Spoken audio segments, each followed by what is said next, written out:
సాక్ష్యాలని మీరు దీవెనకరంగా ఉంచండి. వారి అవస్థల అక్కర్లు మీ నామంలో తీర్చవలసిందే ప్రార్థిస్తున్నాను. దయతో కనికరించండి. అలానే పాటలు పాడటానికి, ప్రార్థన విజ్ఞాపన చేయడానికి మీరు సహాయపడ్డారు. దానిని బట్టి స్తుతిస్తున్నాను. లేఖనాల ధ్యాన సమయానికి మీరు నన్ను నడిపించండి, స్తుతిస్తున్నాం.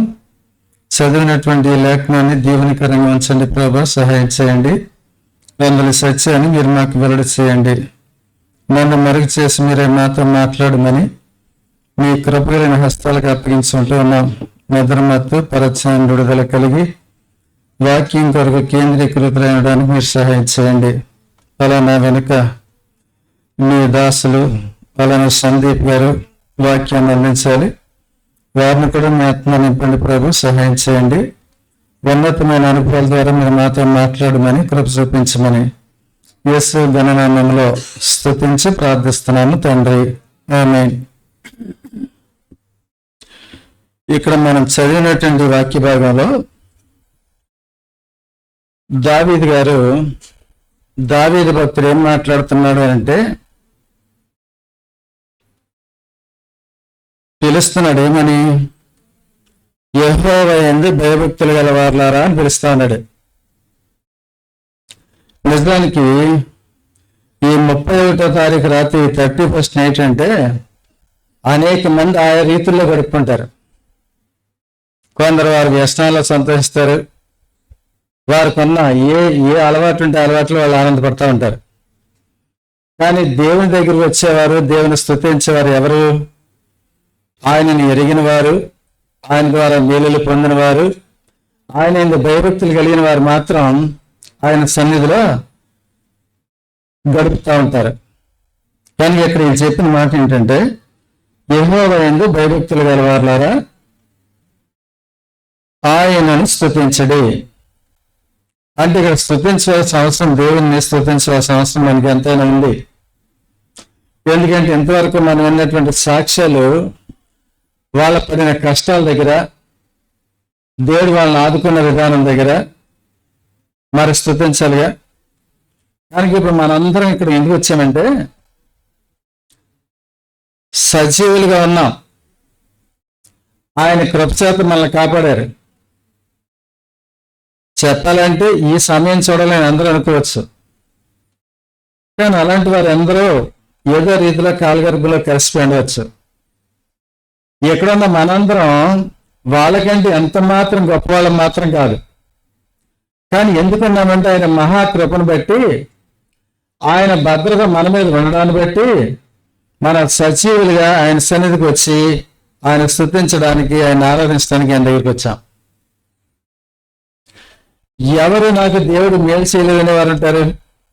ఎక్కడున్న ఎవరిని మనం ఏది అడిగినా, దేవుడు నా పట్ల ఎన్నో మేలులు చేశారు అని మనం చెప్తాం. నిజానికి దేవుడు మేలు చేసేటువంటి దేవుడు. మన ఆపదలో, మన అక్కర్లో మన మొర పెడితే తప్పకుండా ఆయన మన మొర విని మనకి మేలు చేస్తూనే ఉన్నారు ఆయన.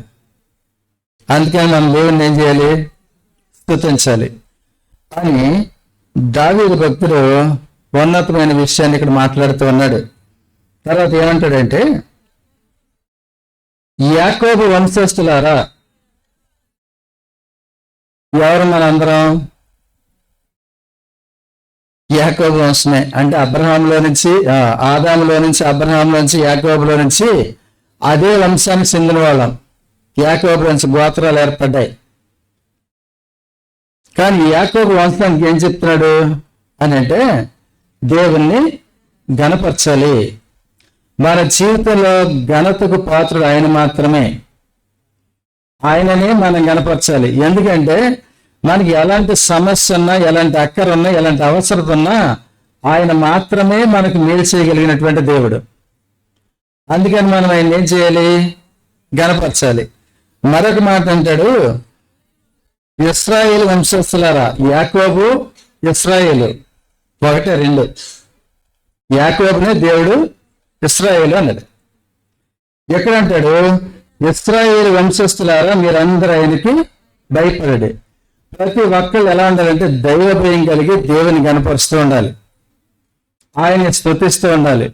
ఎందుకంటే ఆయన ద్వారా నేను మేలు అనిపించని వాళ్ళు లేరు గనక మనందరం ఏం చేసిన మేలు అనిపించాం గనక మనం ఈ 3 పనులు చేయాలి.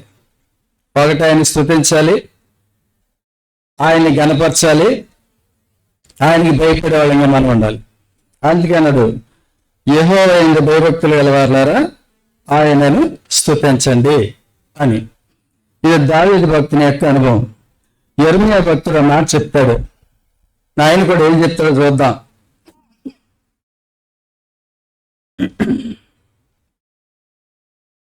చూడండి, యెర్మీయా గ్రంథం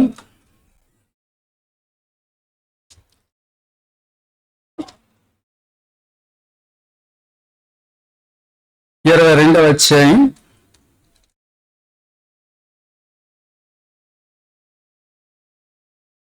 22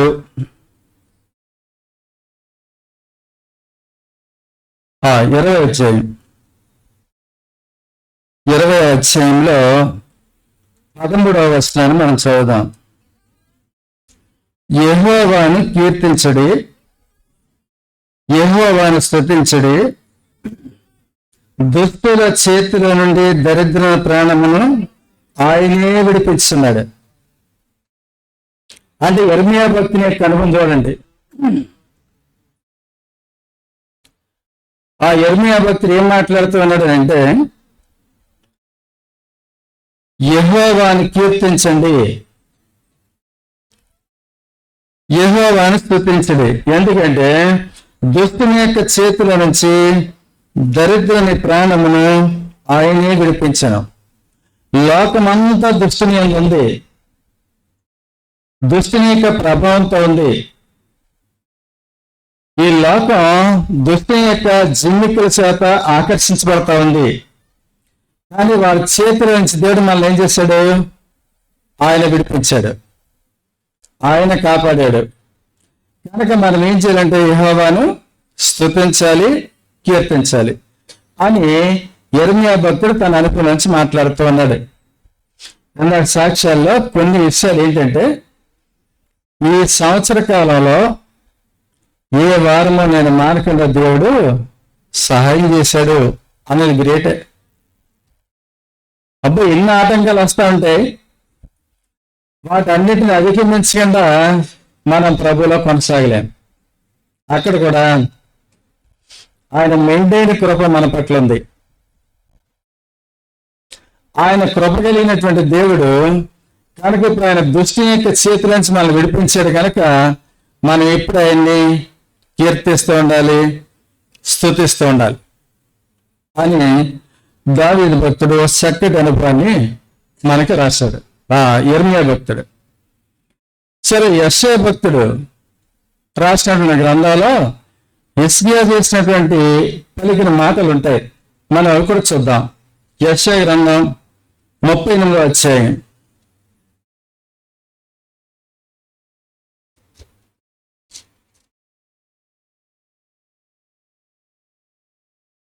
యెషయా గ్రంథం 38వ అధ్యాయం 17వ వచనాన్ని మనం చూద్దాం. నిక్కుటమైన ఆయాసము నాకు నెమ్మది కలుగుట కారణమైన నీ ప్రేమ చేత నా ప్రాణమును నాశనమును గోతు నుండి విడిపించుతుంది. ఇది గొప్ప మేలు. ప్రతివాని యొక్క ప్రాణాన్ని దేని నుంచి విడిపించాడైనా? నాశనం అనేటువంటి గొయ్యి, నాశనమైన గోపు నుంచి మన ప్రాణాన్ని దేవుడు విడిపించాడు. ఈ మాటలు ఎవరు చెప్తున్నారు?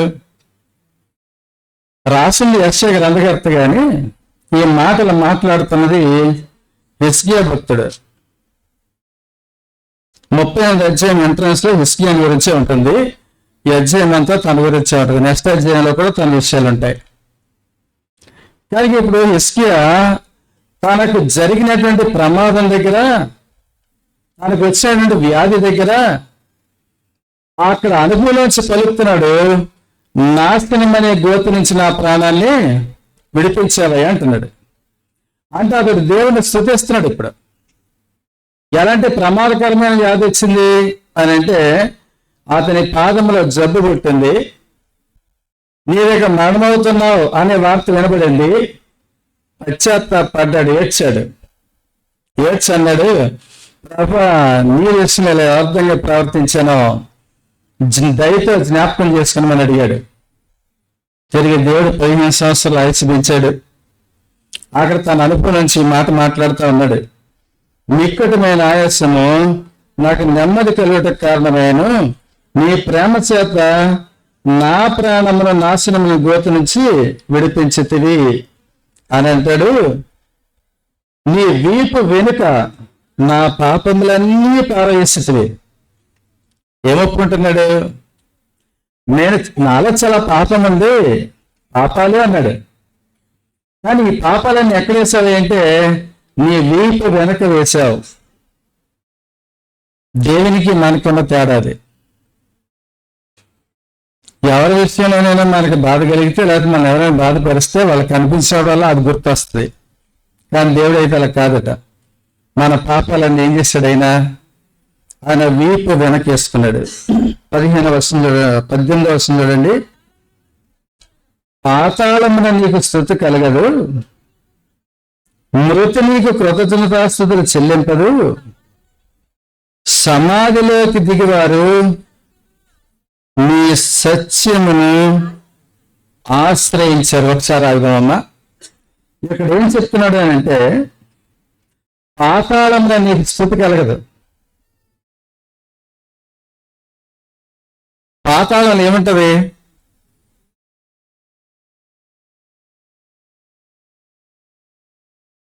పాతాళంలో ఏముంటుందో మీకు తెలియాలంటే, ధనవంతుడు లాజరు చరిత్ర ఉంది కదా, ఆ ధనవంతుడి దగ్గర సార్ ఆగితే పాతాళపు అనుభవాలు చెప్తాడు ఆయన. అక్కడ దేవుని స్తుతించేవాడు ఎవడంటాడు. అందుకే అంటాడు, పాతాళమున నీకు స్తుతి కలగదు, మృతి నీకు కృతజ్ఞతాస్తుతులు చెల్లింపదు. మరణించినాడు ఎవరైనా దేవుని స్తుతిస్తాడా? ప్రాణంతో ఉన్నాం కనుక, జీవంతో ఉన్నాం కనుక మనం ఏం చేయాలి? ఆయన చేసిన మేలులు తలపోసుకుంటూ ఆయనకు కృతజ్ఞతాస్తుతులు చెల్లించబద్ధులమే ఉన్నాం. ఎందుకంటే ఆయన స్తుతి చెల్లించడానికే ఆయన మనకి మేలులు చేశాడు. ఆయన మనం స్తుతించాలి తప్పకుండా. ఇంకో విషయం చూడండి, అంటాడు, సమాధిలోనికి దిగివారు నీ సత్యమును ఆశ్రయించరు. సమాధిలోకి వెళ్ళిపోయాడు, ఏం సత్యాన్ని ఆశ్రయిస్తాడు అంటే జీవము లేనివాడు, తన ప్రవర్తనలో మార్పు లేనివాడు సత్యాన్ని ఎప్పుడు కూడా ఆచరించాడు. విచిత్రం చెప్పిన సత్యం అంటే ఏంటి ఎరగని వారు ఉన్నారు. అందున పిలాతు అంటాడు, సత్యం అంటే ఏంటి తెలుసా తెలీదా? ఏం తెలియదు. తెలిస్తే ఆశ్రయిస్తాడు. ఆయన అంటాడు, నేనే మార్గము సత్యము జీవము అన్నాను, నా ద్వారా తప్ప ఎవడు తండ్రి దగ్గర రాడు అంటే ఆయన ఎంతమంది అంగీకరించిన వాళ్ళు ఉంటారో. కనుక సమాధిలోకి పోయాడు ఎవడో కూడా సత్యాన్ని ఆశ్రయించరు. ఇంకా చూడండి, సజీవులే కదా నిన్ను స్తుతించరు అంటే, సజీవులు సజీవంతో అంటే దేవుని ఏం చేస్తారు? స్తుతిస్తారు. దేవుని స్తుతించట్లేదంటే అర్థం ఏంటి? సజీవుడు కాదు, జీవం లేదు, మృతి చెందినవాడిగా ఉన్నాడు అని దాని అర్థం. మనం జాగ్రత్తగా ఆలోచించాలి. సజీవులే కదా నిన్ను స్తుతించదరు. ఇంకా ఈ దినమున నేను సజీవుడనై నిన్ను స్తుతించుతున్నాను, ఎందుకంటే నా వ్యాధి నుంచి స్వస్థ ఇచ్చావు, నన్ను బ్రతికించావు, గోతులకు పోకుండా సహాయం చేశావు, నేను చావకుండా బ్రతికాను. దానికి ఇప్పుడు నేను ఏం చేస్తానంటే నిన్ను స్తుతిస్తున్నాను. అంటే హిజ్కియా భక్తుడి యొక్క అనుభవాలు ఇవి. మనం దావీదు గారి అనుభవాలు చూసాం, యెర్మీయా భక్తుడి యొక్క అనుభవాలు చూసాం. ఈ హిజ్కియా భక్తుని యొక్క అనుభవం అని అంటున్నాడు, ఏ దినమున నేను సజీవుడని నిన్ను స్తుతించుతున్నాను. తండ్రుల కుమారులకు నీ సత్యమును తెలియజేతురు, యెహోవా నన్ను రక్షించేవాడు. తండ్రుల కుమారులకు ఏం తెలియజేస్తారట? నీ సత్యాన్ని తెలియజేస్తారు అని యెహోవా నన్ను రక్షించువాడని ఒప్పుకుంటున్నాడు. ప్రమాదంలో నుంచి అయినా, మరణంలో నుంచి అయినా, వ్యాధి బాధల్లో, ఈత బాధల్లో నుంచి అయినా, ఆర్థికపరమైన ఇబ్బందుల నుంచి అయినా, అనారోగ్యాల్లో నుంచి అయినా మనం తప్పించేది ఎవరు? ఆయనే. కనుక ఆయనకే మనం స్తుతి చెల్లించాలి. ఆయన స్తుతులపై ఆసీనుడై ఉన్నాడు. ఆయన స్తుతుల పైన, ఆయన స్తుతుల మీద అర్హుడైన. అందుకే మనం దేవుని ఏం చేయాలంటే స్తుతిస్తూ ఉండాలి. ఏమి వెనకం చేయగల, ఎలాంటి పరిస్థితుల్లో ఉన్నా మనం దేవుణ్ణి స్తుతించాలి. ఎందుకు దేవుని స్తుతిస్తే ఆలోచించాలి. ఆయన స్తుతులకు పాత్రుడు. మనం ఆయన స్తుతిస్తూనే ఉండాలి. మన శరీరంలో ప్రాణం ఉన్నంతసేపు. ఉదయంలో వాక్యం విన్నారుగా, చెట్టు ఎప్పటి వరకు ఎదుగుద్దట? దాంట్లో జీవం ఉన్నంతకాలం ఎదుగుతూనే ఉంటుంది. మనలో ఆయన ప్రసాదించిన జీవం ఉన్నంతకాలం మనం ఏం చేయాలంటే ఆయన కొరకు ప్రార్థన చేయాలి. ఆయన ద్వారా మేలులు పొందుతున్నాం, ఆయనను స్తుతించాలి. ఆయన వ్యక్తిత్వం దగ్గర మనం సాగిలపడాలి. మనలో జీవం అంటే ఇందులో మనం ఎదుగుతూనే ఉండాలి.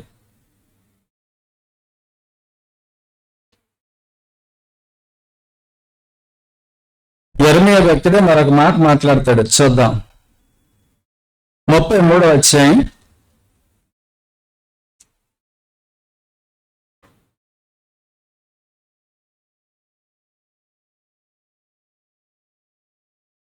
11వ వచనం. ఇది ఎక్కడి నుంచి అంటే మొత్తం అంతా మనకు అవసరం లేదు. ఇది అక్కడి నుంచే చదువుదాం. యెహోవా మంచివాడు, ఆయన కృప నిరంతరంగా ఉండను. సైన్యములకు అధిపతి యెహోవాను స్తుతించుడి అన్నాడు. అంటే దేవుడు ఎవరని చెప్పుకుంటున్నాడు? ఆయన మంచివాడు. ఆ మంచి దేవుడు, ఆయన కృప మన పట్ల ఎంతకాలం ఉంటుందంటే నిరంతరం ఉంటుంది అన్నాడు.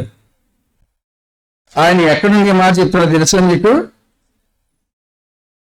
యెర్మీయా ఈ విషయం ఎక్కడి నుంచి చెప్తాడో తెలుసా? 33వ వచనం, 1వ వచనం చదవండి. 33వ అధ్యాయం. మరి యెర్మీయా చెరసాల ప్రాకారంలో ఇంకా ఉంచబడి ఉండగా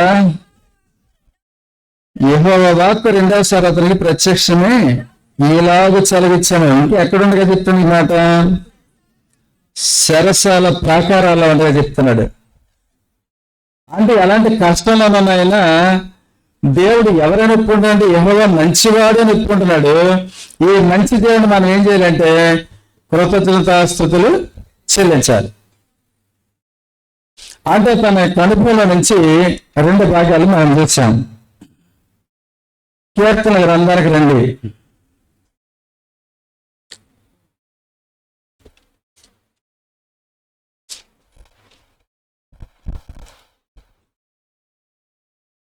నూట 47వ అధ్యాయం 1వ వచనం.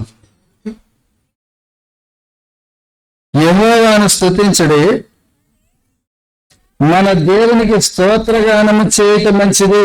ఎవరైనా ఆయన మంచి దేవుడు, ఈ మంచి దేవునికి మన స్తోత్రగానం చేయటం మంచిది.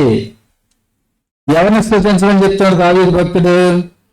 యెహోవాను స్తుతించుడి. అంటే ఏ భక్తుడు చెప్పినా, ఎవరు చెప్తా ఉన్నా దేవుని స్తుతించండి అంటున్నారు. ఎలాంటి కష్టం వచ్చిందన్నా దేవుని దగ్గర ప్రార్థన చేయండి. అది ఆరాధన చేయాలనుకుంటున్నాను, సజీవుడైనటువంటి దేవుణ్ణి ఆరాధించండి అని చెప్తారు. మీరు బైబిల్ ఏ మూల వెతికినా, ఏ భక్తులను చూసినా ఇవే అనుభవాలు వస్తాయి. వారు దేవుని స్తుతిస్తూనే ఉన్నారు, ప్రార్థన చేస్తూనే ఉన్నారు, ఆరాధన చేస్తూనే ఉన్నారు. అక్కడి నుంచి ఇప్పుడు మనం కూడా నేర్చుకుంటున్నాం. అలా నేర్చుకునే మనం మన జీవితాల్లో ప్రార్థన ఎలా ఉంటుందో ఎరిగిన అనుభవంలో ఉన్నాం. ఆయన కొరకు ఆయన ఎలా స్తుతి చేయాలో ఎరిగిన అనుభవంలోకి వచ్చాం. ఎలా ఆరాధన చేయాలో అది కూడా ఎరిగినటువంటి అనుభవంలోకి వచ్చాం మనం. ఇది ఎలా వచ్చామంటే ఆయన కృప. ఆయనకు మన మీద ఉన్న అపారమైన ప్రేమ. మనం ఏం మంచివారం కాదు, ఆయన ఇలాంటి వారిని ఆయన మనం ప్రేమించాడు. అదే ఆయనలో ఉన్న మంచి. ఆయనలో ఉన్న మంచి ఏంటంటే, మంచివారి కానిటువంటి మనలను ఆయన అపారమైన ప్రేమతో ప్రేమించి నశించుకోకుండా ఆయన భద్రత ఇచ్చినటువంటి దేవుడు.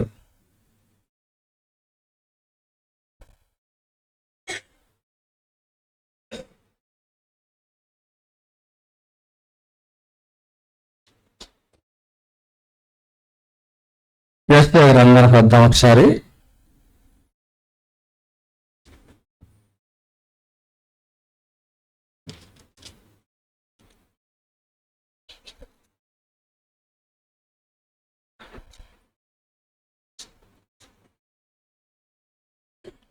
ఇరవై 25వ అధ్యాయం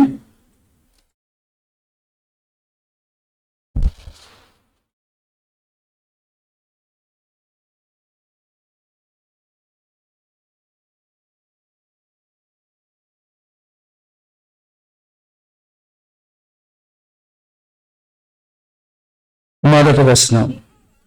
యెహోవా నీవే నా దేవుడవు, నేను నిన్ను హెచ్చించదను, నీ నామమును స్తుతించదను. ఒకసారి ఆగుదామమ్మా. యెషయా భక్తి ఏమనుకున్నాడంటే దేవుణ్ణి, యెహోవా నీవే నా దేవుడవు, నీవే నా దేవుడవు. ఈ ఏకవచనం పలుకుతున్నాడు. దేవునికి యెషయాకు ఉన్నటువంటి సత్య సంబంధం ఏర్పడుతుంది దీంట్లో. కనుక ఇప్పుడు ఆయన ఏం చెప్తున్నాడంటే, నేను నిన్ను హెచ్చించదను. మనందరం ఏం చేయాలి? దేవుణ్ణి పర్సనల్ అనుభవంలో ఒంటరిగా ఉన్న సమాజంతో మరి ఎలా ఉన్నా కూడా మనం దేవుణ్ణి హెచ్చించవలసిన వారంగా ఉన్నాం. అదే యోహాను భక్తి అంటాడు, నేను హెచ్చవలసి ఉన్నది, ఆయన హెచ్చవలసి ఉన్నది, నేను తగ్గవలసిందే అంటాడు.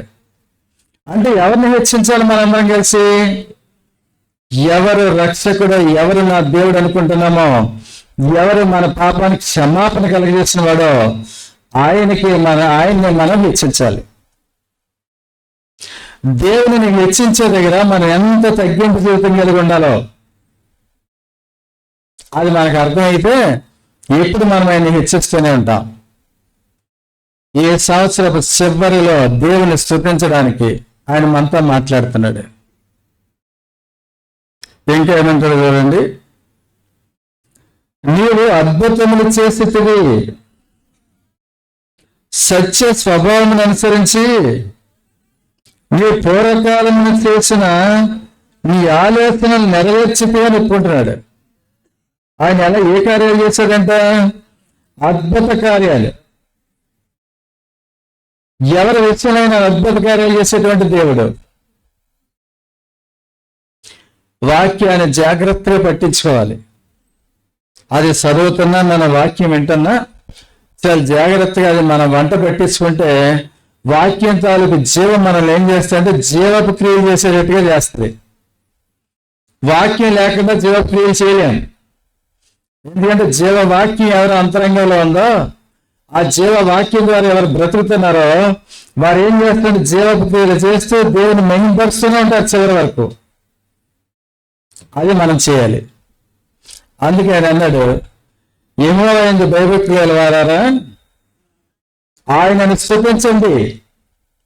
యావత్ ప్రపంచంలో ఈ రోజు రాత్రి ఎవరు దైవికమైన భక్తులుగా ఉన్నారో వారు మాత్రమే ఆయన సన్నిధిలో ఉంటారు, వారు మాత్రమే ఆయన్ని స్తుతిస్తూ ఉంటారు. ఎవరికి ఏది ఇష్టమో ఎన్నుకుంటారు ఈ రాత్రి అందులో ఆనందిస్తూ ఉంటారు. అంటే ఎన్ని మార్గాలన్నా త్వరగా ఎక్కడ తీసుకెళ్తున్నాడు? నాశనానికి. కనుక మనం ఏ మార్గంలో ఉన్నాం? జీవ మార్గంలో, సత్య మార్గంలో ఉన్నాం. ఆయన మనం కాపాడుతూ వస్తున్నాడు, సజీవులుగా ఉంచాడు, ఎన్నో ప్రమాదాల నుంచి ఆయన మనం విడిపించాడు. ఈ చివరి గడియల వరకు మనం సజీవులంగా ఉన్నామంటే ఆయన అపారమైన కృప మన మీద ఎంత ఉందో చూడండి. అందుకే మనం ఆయన ఏం చేయాలి? స్తుతించాలి. ప్రార్థన చేసుకుంటాం మన పరిస్థితుల దగ్గర. దేవుడు వింటాడు, మేలు చేస్తాడు. వీడు మేలు దేవుడి ద్వారా నేను అనుభవించనే సెన్స్ మనలో ఉంటే తప్పకుండా మనం దేవుణ్ణి స్తుతిస్తాం. ఆయన స్తుతులకు పాత్రుడు, ఆయన ఆరాధనలకు యోగ్యుడు. ఆయనను తప్ప మనం ఏమన్నా స్తుతించాల్సిన అవసరం లేదు, ఆరాధించాల్సిన అవసరం లేదు, ఎవరికి మరిపెట్టాల్సిన అవసరం లేదు. ఎవరికి పెట్టాలి మనం? దేవునికే. ఆయన ఆధిక్యతలు ఎలా ఉంటాయో చూద్దాం. మత్తయి సువార్త 21వ అధ్యాయం.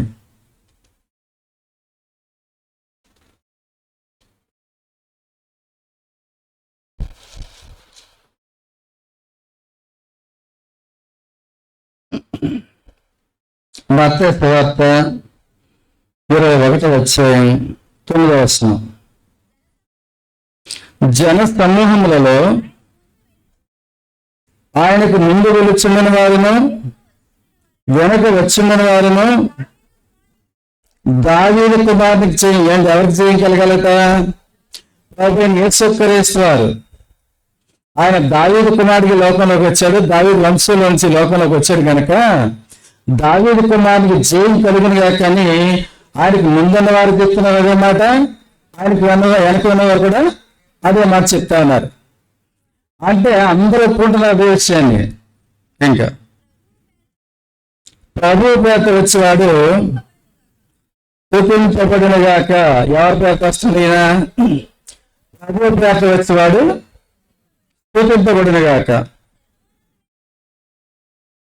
సర్వోన్నతమైన స్థలంలో చేయమని కేకలు వేయించండి.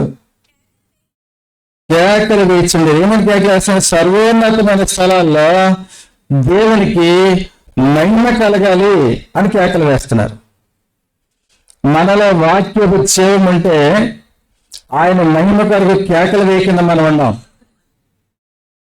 దేవుని మహిమపరచడానికి అరిచేసి మరి చెప్పగలుగుతాం.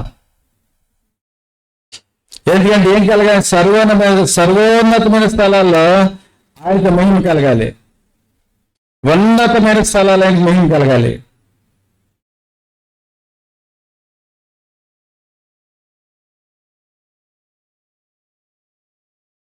కీర్తన గ్రంథం 9వ అధ్యాయం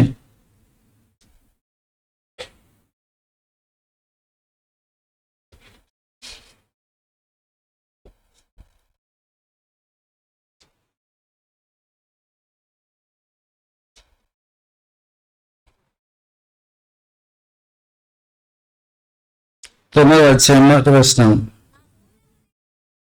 నా పూర్ణ హృదయంతో నేను యెహోవాను స్తుతించేదను. ఎలా స్తుతిస్తానంటున్నాడు? ఓ గొప్ప తీర్మానం, ఒక ఉన్నతమైన అనుభవం. నేను నా పూర్ణ హృదయంతో యెహోవాను స్తుతించేదను. యెహోవా నీ అద్భుత కార్యములన్నిటినీ నేను వివరిస్తాను. అంటే నా పూర్ణ హృదయంతో నేను స్తుతిస్తాను, నీ అద్భుత కార్యాలన్నీ నేను వివరిస్తాను అని చెప్తున్నాడు ఆయన. ఈ రాత్రి మనమేం చెప్తాం? ప్రభా, నేను నా పూర్ణ హృదయంతో నేను నిన్ను స్తుతిస్తానయ్యా, నాలో ప్రాణం ఉంది, నేను నిన్ను వివరించి చెప్తాను అనేటువంటి గొప్ప తీర్మానాలు మనం పొందాలి. అందుకే ఆయన అన్నాడు 22వ అధ్యాయానికి మళ్ళా రండి. కీర్తన గ్రంథం 22వ అధ్యాయం. యెహోవా ఆయన్ని భయభక్తులు గలవారా ఆయనను స్తుతించుడి. అంటే ఆయన ఎంత ఉన్నతమైన అనుభవం చెప్పాడో చూడండి. దేవుని ఎడల నీకు భయభక్తులు కలిగి ఉంటే ఏం చేయాలి? నువ్వు దేవుని స్తుతించాలి. మన వ్యక్తిగత అనుభవాలు ఈ విధంగా ఉంటే దేవుడు మనల్ని ఎంతైనా ఆశీర్వదిస్తారు. దేవుని గారు మనం బ్రతుకుతానికి ఎలాంటి మేలైన దేవుడు మనకి చేస్తూనే ఉంటారు. ఆయన నిన్న నేడు ఏకరీతిగా ఉన్న దేవుడు, నిరంతరం మనతో ఉండేటువంటి దేవుడు. ఈ గొప్ప ఆశీర్వాదం మనం పొందుదాం దేవుడు చెప్పిన ప్రకారంగా జీవించి. దేవుడి కొద్ది వాక్యాన్ని దీవించను గాక. మరి ఇంకా నా వెనుక 2 వర్తమానాలు ఉంటాయి నూతన సంవత్సరంలో. మరీ శ్రద్ధగా విందాం. దేవుడి సంవత్సరపు ఆశీర్వాదాలతో మనం ఎంతైనా నింపాలని ఆశతో ఈ విషయాలు నేను మీకు తెలియజేస్తా ఉన్నాను. దేవుడి వాక్యాన్ని దీవించను గాక.